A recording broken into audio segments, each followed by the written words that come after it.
Hey, Lovatas, it's me, Lois, and I'm here to talk about Love and Marriage, Huntsville, and Kimmi Scott. Okay, and all commentary is alleged, and in my opinion, with some actual and factual. And if they got a problem with me talking about it, oh well, deal with it, okay? So, Kimmi, with her lying, jealous, envious, full of shit ass, she called Melody bougie out the gate. So from season one, we could see that Kimmi did not like Melody. But to call her bougie while sitting her funky ass up under Melody's table, with her feet up under her table, eating her food and accepting her gifts and stuff, and talking shit about in her Melody in her own home. I don't know what kind of friend that is or was, because I don't think Kimmi was ever a friend to Melody Shari, okay? That's just my opinion, with some actual and factual, you dig? Because this bitch obviously had a problem with Melody that we didn't see before the show even aired, okay? Because she came out the gate swinging at Melody, and for what? We still don't know till this day, because everybody's so goddamn secretive. They don't tell nothing about their lives or what's going on. It's always about Melody Shari or that damn Martell Holt. It's like that is their storyline. That is the glue that holds all of them together, is talking about Melody Shari and Martell. Okay, and like I said, she wasn't a friend to Melody. She would sit and question Melody, but when Letitia told Kimmi that Melody said she had the blueprint, Kimmi immediately went into Melody's marriage. She is not perfect. She's not this. She's not that. Alleged, in my opinion, with some actual and factual. But that's not what Melody Shari was talking about. And we already know that Letitia will twist a story. We know that she will twist it 10,000 ways to suit her narrative. And instead of Kimmi going and talking to Melody and asking Melody what she meant by that, she told Letitia basically, stay the fuck away from her. That's what she said, okay? Stay the fuck away from Melody, because she don't know what the fuck she talking about, because we already know her man is cheating, okay? And when they was having that bridal shower, whatsoever, and Letitia rescinded the offer to Melody. She sent her the address and everything, and then took it back. And Melody told Kimmi in front of Letitia that's what happened. Do you think Kimmi said anything to Letitia? No, she was probably happy Melody wasn't there. But for the camera, she had to make a motherfucking scene to make us think that she cared that Melody Shari was there. She didn't give a flipping dip if Melody was there or not. She just wanted Melody's gifts because, like she said, Melody gives good gifts. And then when she got the gift that Melody gave her, she didn't really like it. Well, you get what you get, okay? Because you didn't appreciate anything she was doing for you from the beginning. You dig? Okay. And then she made fun about Melody and Martell's divorce all up and through the series seasons. She's been making fun of the marriage, basically making Martell out to be the good guy and Melody out to be the bad guy, based on the lies that Martell Holt was telling everybody about Melody, which she knew actually and factually that they were not true. But she chose to ride the lie train.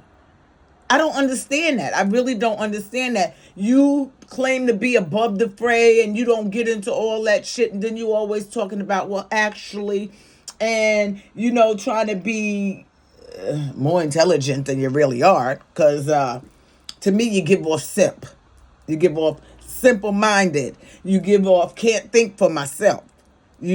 But I'm going to ride this Martell train out, because even though they are going through something right now, they're on equal playing fields. Him being an executive producer or producer, and Melody being executive producer or producer. So right now, it's half and half, and it don't matter whose side I roll with. Either side, I'm going to be covered.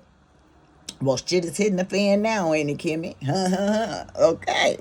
And she was like, making fun of their marriage while acting like her and Maurice's life were perfect. But she didn't want to talk about her marriage. But we could see the bullshit she was going through on television, okay? In front of everybody's eyes. We could see the bullshit that Kimmi was going through, and all the time she was moved to tears or wanted to cry, but tried to pretend that she was strong because she didn't want the cameras to see her punk ass crying. Yeah, that's what you get for playing like everything in your life is so fucking perfect, okay? And then she forgot that she was actually the side chick, okay? Yes, I did change my lighting because I didn't like the way my teeth was looking. They was looking a little yellowish, and I didn't like that lighting, so I had to change it because I paid to get these teeth white, okay? Anyway, she forgot that she was the side chick in the relationship with Maurice, and she knew full well that what's her name, Kiowa. I was getting ready to call her Sequoia or whatever. Kiowa was working on getting her marriage together and trying to get back with her husband. She knew this, so she laid on a punani so thick, and Maurice and his greasy, greedy ass decided, well, I can get more here than I can get over there. And that's why he chose to be with Kimmi, alleged, in my opinion, with some actual and factual, but kept her on a motherfucking string for damn near 9 goddamn years. When a motherfucker know he want to marry you, he put a ring on it immediately. And he makes it happen expeditiously. So you being the side chick that you were, he wanted to make sure you wasn't still catting around in the streets, alleged, and in my opinion, was some actual and factual. And then on one of those reunions, I don't know which reunion it is, it was a reunion. But I know y'all remember when Carlos asked if Melody and Kimmi were friends, and Maurice tried to answer, and Melody said, let her answer the question. And Kimmi literally sat there and lied on a national stage, television stage, in some places international, and said she and Mel were friends, while stabbing her in the back, alleged, and in my opinion, with some actual and factual, because she knew everything that was going on, because she was listening to Martell, and although her and Melody were talking, basically what she was doing was taking that information back to Martell. It wasn't just Destafoni taking information back to Martell. Every single one of them that had any type of conversation with Melody Shari was taking that information back to fucking Martell to use against her. And then she never checked Letitia for her disrespectful behavior towards Melody from season 1. When she used to come in the meetings with her kids and stuff like that, that was very unprofessional. Leave the motherfucking kids at home, get a motherfucking babysitter, whatever the fuck you need to do. Get them kids out of there. They ain't got no business being here. Because your mama gonna act a goddamn fool, and I might have to check her ass. And then she gonna cry because I cussed her out in front of the motherfucking kids. That was unprofessional. And Kimmi should have checked Letitia on her behavior from the beginning. But she chose not to do that because she really didn't like Melody. And we know that. We knew it from the beginning. We tried to give her time to, what's the word? Change her coat, maybe not be the wolf in sheep's clothing. Excuse me, y'all. Wolf in sheep's clothing. But she could not shed that skin. She is who she is and was who she was. Okay? And she used Melody when she needed her, but was never there for Melody. When Melody truly and truly needed her, there wasn't a time that Kimmi Grant did not take that information back to somebody in the group. She didn't keep Melody's secrets. She didn't value their friendship. She didn't respect their friendship. She never did any of those things with Melody, although Melody has done all of those things and more within their friendship and for their friendship. And they all gave Melody their asses to kiss.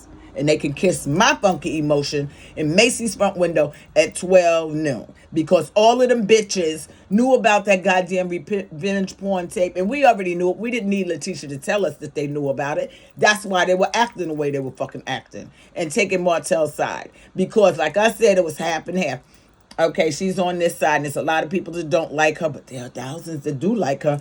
But Martell is building up his fan base too. We're gonna stick with Martell, even though we know he's a lying sack of shit and all that other nonsense. We're gonna go ahead and stick with Martell. We're gonna take the bad instead of the good. That's basically what y'all did.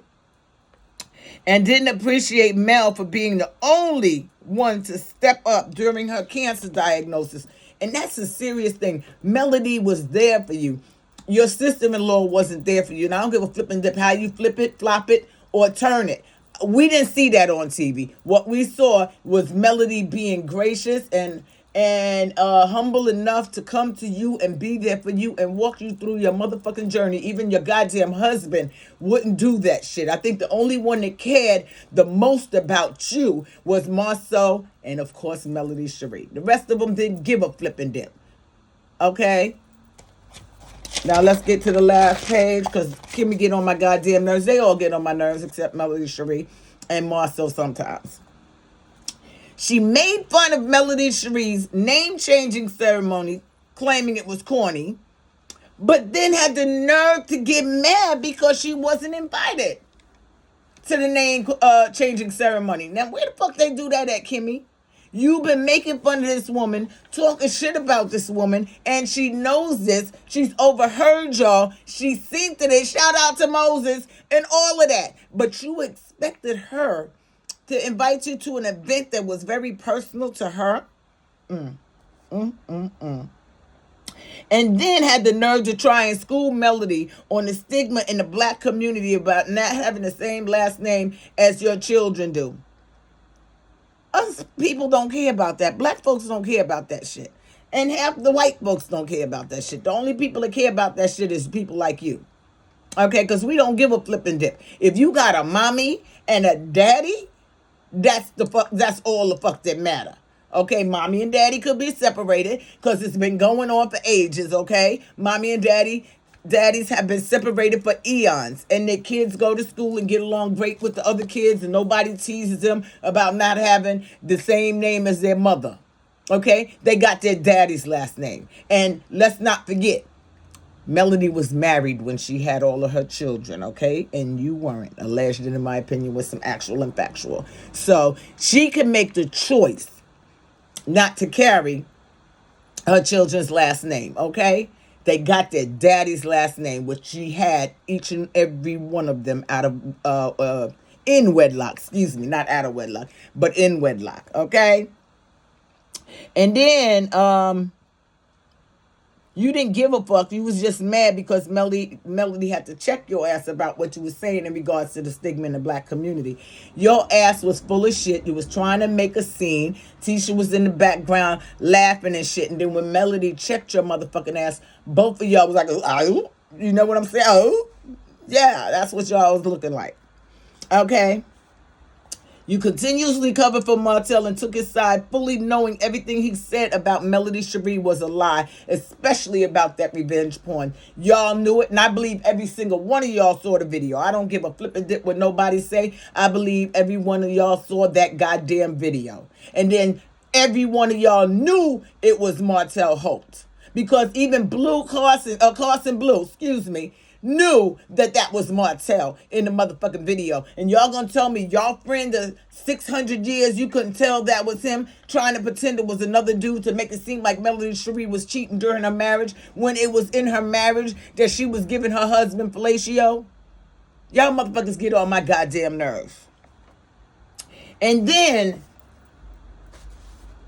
on this girls trip that you guys went on, you literally acted like a 2-year-old about being shoved in the motherfucking dungeon basement room. Yes, that's what I'm gonna call it, because that's where the fuck you belonged, in the goddamn dungeon, when you knew full well that Letitia was going to blindside Melody with Destiny on the trip, and Destiny was gonna come and bring some bullshit. But you co-signed that shit. You was okay with that.